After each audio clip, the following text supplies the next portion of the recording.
Hello guys, in this tutorial we'll be guiding you on how to add a reminder to recipients when creating an Outlook email. Now while using Outlook, you need to make sure if you're using the new or the classic that you have this feature. The Outlook app can be unstable depending on your region, so if you want to add a reminder, do take note of this possibility.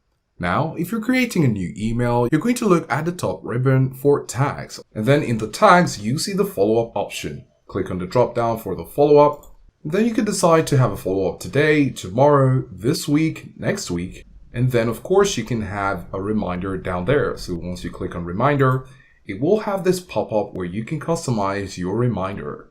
You can decide to flag it for you and for the recipient, but because we want to have the recipient have this follow-up reminder, you can tick on the box to activate it. So once you click on flag for reminders, you can say flag to follow up. And then of course you can set the reminder by clicking on it and then set the date. After that's done, you can click on OK and then you can send your mail. This will send a reminder to the recipient and that will work just as you intended to be. So this is how to add reminders to recipients when creating an Outlook email if this feature is available for you in your region.